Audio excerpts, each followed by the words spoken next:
Hi. If you have, to Michael, if you have to choose a character who play, who will be? Donc, quel personnage il aimerait jouer? If you had to choose another character apart from your character, which one would it be? Don't even think about it. Probably Emily's character, Belle, so I could. Belle. So I could work with Bobby some more. No brainer. Merci beaucoup. Hi. My question is for Robert.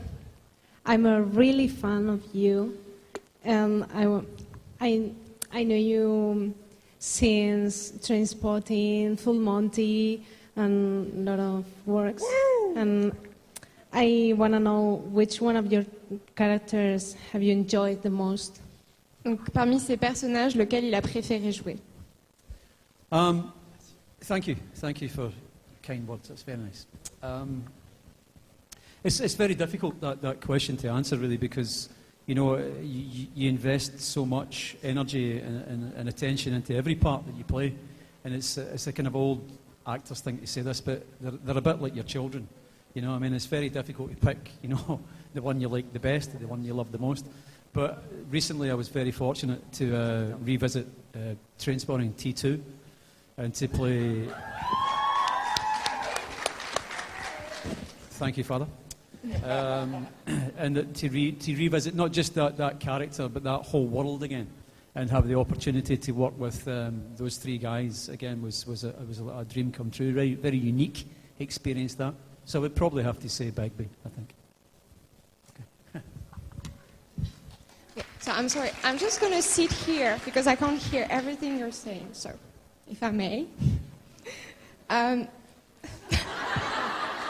Come on.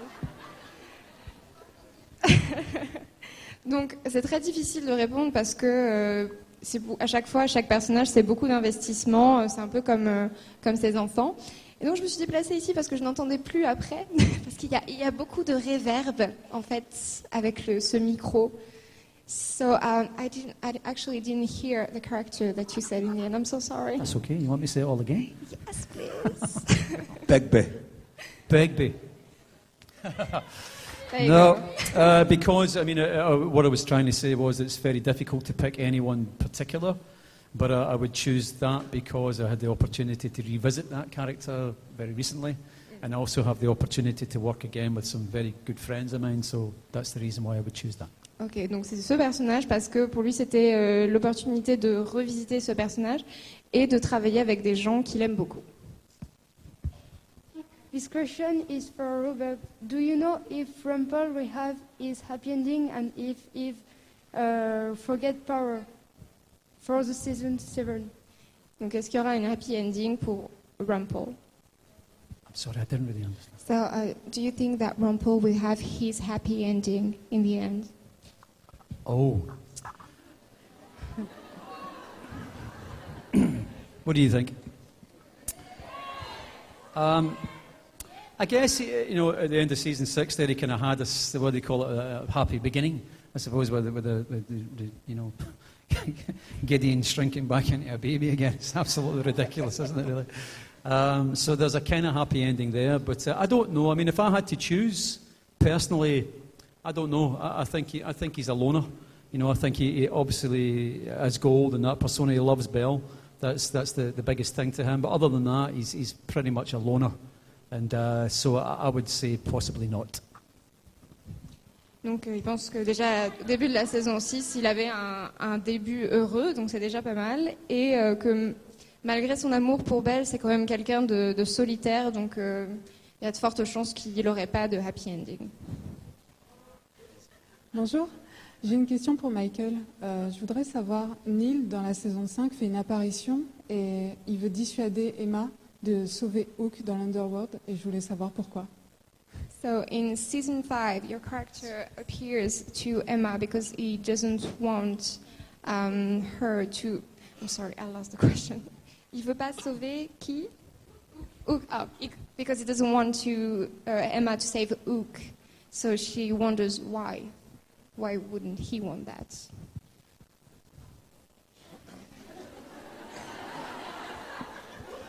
Well,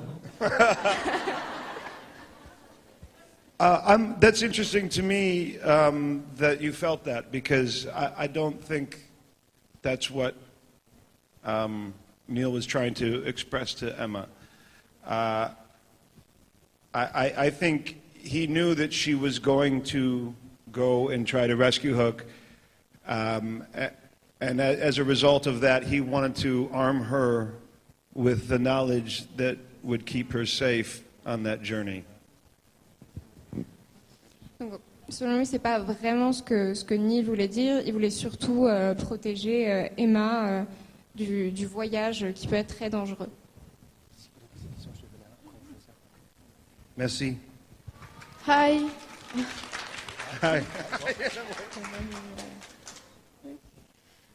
Moi, c'est une question pour les deux. J'aurais voulu savoir quelle est la scène qu'ils ont préféré jouer dans Once Upon a Time.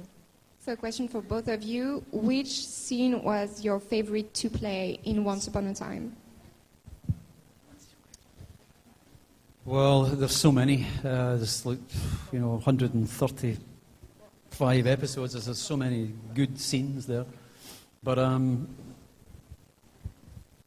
mean, because we are sitting here together, we can talk about the one I remember really enjoyed was in season 3 in Neverland when we met again for the first time. That was I thought that was a great scene, actually, and that was good quality stuff. That. Yeah, no, I agree. I was going to say it was one of the first scenes I had on the series with Robert. Which, by the way, when I was offered the part, I had a meeting in the office with Adam and Eddie with this massive picture of Robert behind them in full rumple, And so they pitched me the idea, and I thought it sounded so cool, it was great, and they pointed to Bobby, and they said, and this is going to be your dad. And I got I've been such a big fan of this man for so long. I mean, it was one of those moments as an actor where you feel like when you get to work with him, you've made it, And so for me, it was an absolute honor. And then I was on the show for a bit, and we never got to work together. And I said, when's this going to happen? When am I going to see with my dad? And then finally, when we had the scene where he was threatening Emma in New York, and I barge in, and we have the airing of the, oh my God, you got to translate this, don't you? Yeah, that's fine. Je regrette. But the scene where he and I tell him how it made me feel when he dropped me down the, what do you call the vortex? Portal. Yeah, the portal. Really meant a lot to me to be able to shoot that scene, and so that was one of my favorite scenes of my career, to be honest. So.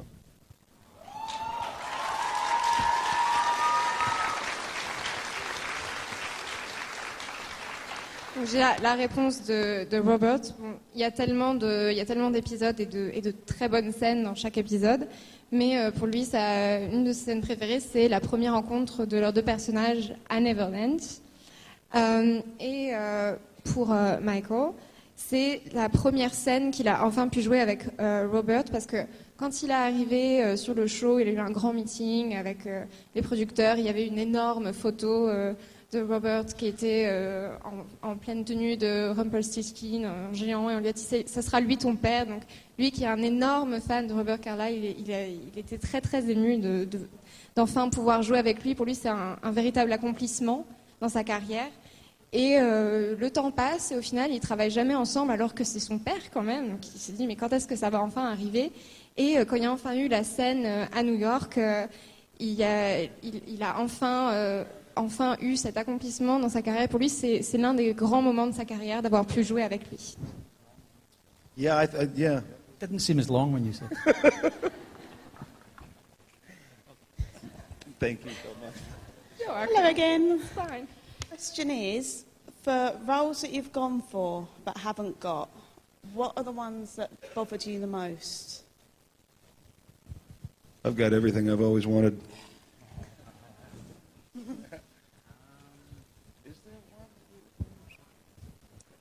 To be honest,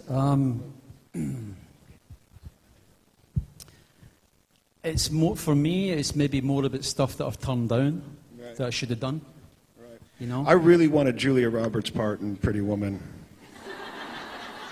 Really badly.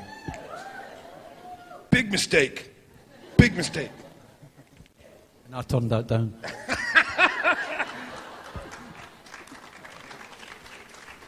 No, a few things, particularly back home in the UK. A couple of television pieces, particularly, that I should have done. But you can't regret. You just need to because something else is always around the corner. So you can't really afford to think like that. Donc, est-ce qu'il y a des choses qu'ils regrettent d'avoir fait? Alors, c'est plutôt pour eux quelque chose qu'ils n'ont pas fait, mais qu'ils auraient aimé plus faire. Donc, par exemple, Michael, il aurait adoré avoir le rôle de Julia Roberts dans Pretty Woman. Malheureusement, ça ne s'est pas fait. Et Robert, pour lui, en fait, forcément, il y a 2-3 rôles qu'il aurait aimé jouer, mais il faut pas s'attarder là-dessus. Il faut savoir passer à autre chose. Hello guys, my question is both of you. I would like to know what was the most complicated scene you have to film in the set of Once Upon a Time and why? Donc, la scène la plus compliquée sur le tournage de Once Upon a Time. I remember actually just because you just spoke about it. It's back, I think, season 2 when Rumpel lets Bay go down the vortex. That night was like, it was horrific. It was just, the rain was coming back up the way, it was lightning, it was just awful. And also, they decided that, why they decided this, I don't know, but they said they needed a wind machine at the same time. Stuck that on us and stuff like that. So you're getting blown back, you're freezing, you big black nails, you can't see because of the eyes, and you've got to just let your son go down a well. That was really hard. That was probably the hardest thing in the whole piece for me. Donc pour lui, c'est la scène où, dans la saison 2, Rumpel laisse tomber Beagle dans le vortex parce que c'était un temps horrible et ils ont décidé de mettre des grands ventilateurs. Donc ils s'en prenaient plein la pluie, le vent, on voyait rien et en plus il fallait jouer l'émotion de laisser tomber son fils. Donc c'était vraiment très difficile pour lui cette scène. Do you have one? Oh, I thought that was just to you. I wasn't even listening it's to both of you. What was the question again? The most difficult.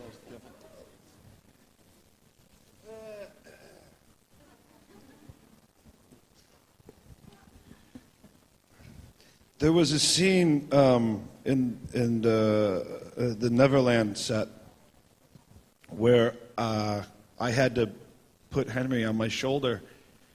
And I don't know what they were feeding this kid, but he farted 3 times. And I had to hold a straight face. It was really difficult. Oh, but lovely. I'll go with that. You can translate. Yeah. Donc sur le plateau de Neverland, il devait tenir Henry sur ses épaules, sauf que l'acteur a décidé de péter au moins 3 fois. Et lui, il devait garder un visage totalement impassible. C'était pas facile. Actually, there's something that might be interesting to you that you probably don't know. The Neverland set, that was at the stage. It's probably about the size of this room, something like that. Yeah. And about if you half it like that, they filled it full of trees and plants and stuff like this. And we filmed everything in that space, that size. And when there was walking scenes, we would walk up, and go down, and walk back, and back, and back. But it worked. I mean, we were all saying, this is never going to work. Yeah, and it does, yeah. It worked. Donc, une petite anecdote, le plateau de Neverland, il fait à peu près la taille de cette salle. Donc, c'était rempli de décors. Et parfois, quand il fallait faire des scènes ou marcher, il faisait juste des tout petits tours, en fait, dans une salle comme ça. Bonjour. Alors, moi j'ai une question pour Robert. Je voudrais savoir si dans Stargate Universe, s'il a eu la possibilité, s'il en avait eu la possibilité, est-ce qu'il aurait aimé réintégrer l'équipage du Destiny? So in Stargate Universe, if you had the opportunity, would you have liked to get back to the Destiny crew?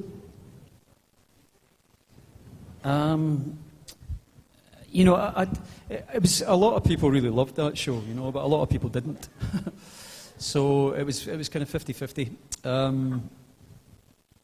I liked the premise of that show, that the idea of, you know, particularly the guy who was playing didn't want to come back. He was quite happy to be floating around space forever. I don't think there's any possibility of it ever happening again. I don't think that the show will ever be revived. I think it's gone. And I think those poor characters are still floating around up in space now as we speak. There we are. Donc, il a beaucoup aimé le concept justement que son personnage part flotter tout seul dans l'espace pour toujours, et il pense pas que ça pourra se refaire, il pense pas que la série reviendra, et il aime bien l'idée que son personnage est toujours en train de flotter là comme ça. Hi. My question is for Robert. So I have watched your character during those fantastic 6 years, and I came to the conclusion that you are quite the ladies' man of the show. Oh yeah. Un véritable homme à femme. So my question is, among the women of the Miller's family, which one did you prefer to kiss? Donc, Wow, what a qui il a question. préféré embrasser? All of these women are in the building. Elles sont toutes là. God damn it. I'm glad I don't have this question. Emily. Has to be. Because it was, you know, that was the realist, you know, of it all, trying to kind of, you know, you're trying to make everything real. And of course, the stuff that you had with Bex was weird. And the stuff you had with Lana was even weirder. So Emily, definitely. Donc Emily, parce que pour lui c'était la seule vraie histoire, les deux autres c'était un petit peu bizarre quand même. Bonjour. J'aimerais savoir comment ils verraient le futur de Neil s'il était toujours en vie. So if Neil was still alive, where would you think he would be? What would he do? If Neil were alive, where would he be? Yeah. He'd probably be working for his dad at the pawn shop. Well, Should be. yeah, cleaning the Cadillac, that kind of thing. Hopefully, hanging with his son, teaching his son lessons that he's learned. I think that's sort of Neil's main purpose in life. Spend time with his son. Donc ce serait passer du temps avec son fils, lui apprendre de ses propres erreurs. C'est surtout ce que Neil aurait voulu, rester avec son fils. I have a question for Robert. So in the meet and greet we discussed about the creation of Rumpelstiltskin. So I'd like to know how much was already kind of written in the stone by the writers and how much you put into the character from a, voice and physicality and movement. Donc à quel point il s'est impliqué dans le personnage de Rumpel et à quel point les scénaristes, eux, étaient impliqués. Well, the character was well written. You could see there was something there. And I suppose the thing that it did contain was maybe sort of craziness. But pretty much everything else was me, really. I kind of added all these mad things to it, the characterization, the movement, the sound, the voice, everything, all of these kind of things. And I actually based an awful lot of this character on, I don't know if you have the same thing, but we have music hall, if that means something to you, old style vaudeville comedians and that I grew up with, you know, in the 60s, and guys that names you will never know. I kind of went back to there and I looked at that because I thought that what the show, not just Rumpelstiltskin, I thought Rumpelstiltskin could provide it, that what the show needed was a bit of humour. Because at its you know, downest, it could be quite a sad show, you know, kind of unrelentingly sad in places. So I thought, maybe I can inject some humour into this situation and actually make Gold the villain of the piece. And that's what kind of happened in the end. And what happens when you do that kind of episodic TV is the writers watch it and they kind of write for you after that. So they watched what I was doing and they kind of let Rumpel go crazier and crazier and made Gold more and more dangerous. Donc à la base, le personnage était déjà bien écrit, il avait sa part de folie, mais lui, il a rajouté les mouvements, la voix, et aussi quelque chose qu'il a trouvé important parce que le show peut quand même être assez triste quand on y pense. Donc il a rajouté cette touche d'humour dont il s'est inspiré de comédiens classiques, de vaudeville. Il a revisionné tout ça pour essayer de rajouter cette touche d'humour et de folie. Et une fois qu'il avait bien installé tout ça et que les scénaristes ont pu voir la façon dont il jouait, ils finissent par écrire pour lui, par écrire pour la façon dont lui il le joue. Donc c'est une bonne collaboration. Hi, sorry, I'm very nervous. My question is for Michael. Since I'm a very big fan of True Blood, do you prefer to play something like Renee or someone like Neil? First of all, I'm more nervous than you are. I promise you. Il est plus stressé qu'elle.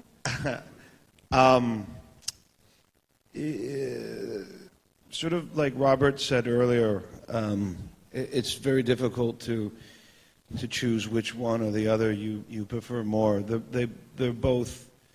I did both of them because I thought that they were both interesting. You know, for different reasons. Playing Renee as sort of this super psycho had a lot of benefit. Doing the accent and those things is very freeing, and you're allowed to really, you know, you can, it frees you up to try things that maybe you would be a little too shy to kind of, to put down on film. And playing Neil,